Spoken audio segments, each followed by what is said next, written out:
In September 2009, 3 people set off from England on an expedition. Their aim was to circumnavigate the Atlantic Ocean by land. Their route has taken them down through Europe, across the Sahara Desert, and deep into the tropical forests of West Africa. Along the way, they've been talking to climate scientists and experts, trying to understand the effects of climate change on the ocean's coastline.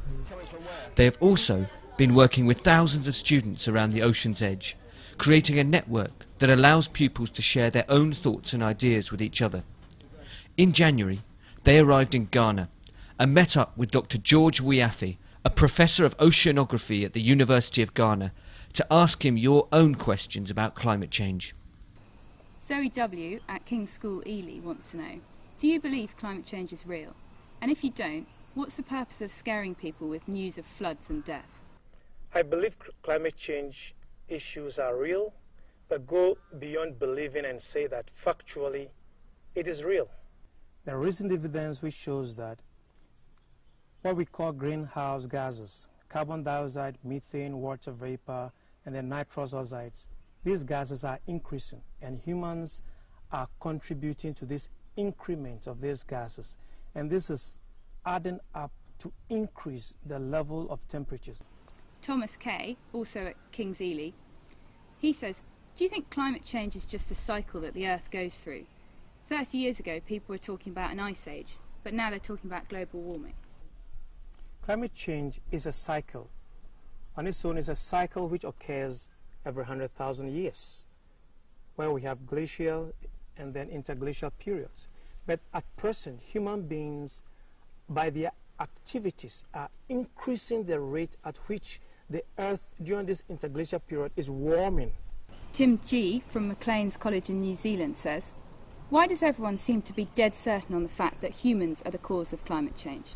Well, over the past 150 years, since human beings stopped using a lot of horses and camels in their travel and started using fancy cars and big aeroplanes and jumbo jets and big vessels, we are increasing the amount of carbon dioxide into the atmosphere. Since we started having big cities, we are clearing so much land, so much trees, and putting all these big cities there. So the Earth's capacity to absorb the carbon dioxide is low, but we are adding even more to the atmosphere, and this is increasing the Earth's temperature. Lucy C. at King's School Ely said, how does global warming affect the environment? The environment in equilibrium is okay, but when we begin to add greenhouse gases to it, it warms it beyond the level that the Earth can take. It affects animals, it affects the health of people, it affects what we grow, it affects water resources. Areas begin to dry out, and then, interestingly, it can lead to poverty, to war, because the resources are going. Jessica C. at Pilton the Bluecoat Church School in the UK asked, will climate change affect the animals? Climate change would definitely affect animals. All animals and plants live in areas that they can habit in equilibrium or comfortably. Temperature begins to rise, they begin to have discomfort, so they are not able to survive in their areas, and some animals can become extinct. Mossland School and Sania at DPS International in India asks, are there any positive impacts of climate change? If I'm living in cold England or in the poles, and then the climate is warming, then I may go and have some tropical environment. So to me it is very good. But if it is helping 20 people as opposed to the billions of people on Earth, then together it is not really positive. So climate change impact in total is not beneficial. Hope P. at Captain Webb School in the UK and Hannah K. from Pilton the Bluecoat School in the UK said, how bad do you think climate change could get if we don't do anything about it? If we don't do anything, the worst case might be we're going to have so many people going to die. And that is not very good, in the sense that problem of health is going to increase, especially in the developing countries where there are overpopulation in certain areas. So because of disease due to climate change, there will be an epidemic. A lot of water resources will dry out. There will be people dying from thirst.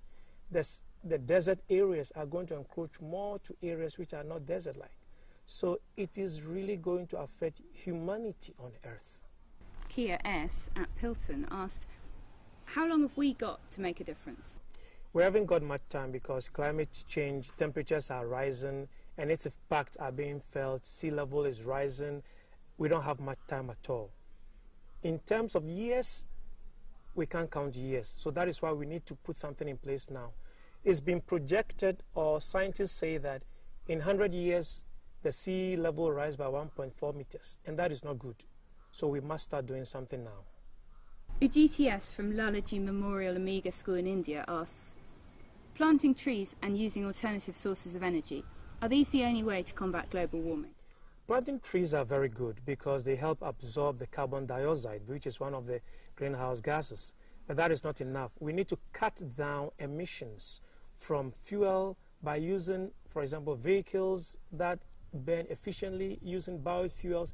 And a place like India, where we have so many people, we need to begin to put certain practices in place where if there are so many old cars around, we must put them away. And then using old refrigerators, each person can contribute so much to what is happening. Felipe at St. Catherine's Moreland School in Argentina asks, what can we do at home to start solving the problem? We are all contributing to climate change. If I am not adding anything to climate change, but I'm keeping quiet, and somebody is doing it, I'm still allowing something to go wrong. So all of us must work together to save our Earth. It's one Earth. Moslin School wants to know, are we at the point where it's too late to stop climate change? And should we be putting resources into dealing with the consequences? We are not too late in dealing with it. We must start, and start now. Countries must sign on to all the international protocols that are happening now to help solve this problem. And it's important for each country to identify the most vulnerable areas and begin to put money away to solve it. For example, in many places where there are coastal areas, we're going to have issue of sea level rise, and coastal communities are going to be affected. And worldwide, most people live around the coastlines. So we must begin to put resources away to either defend our coastline, protect it, or adapt to what is happening. It is very critical.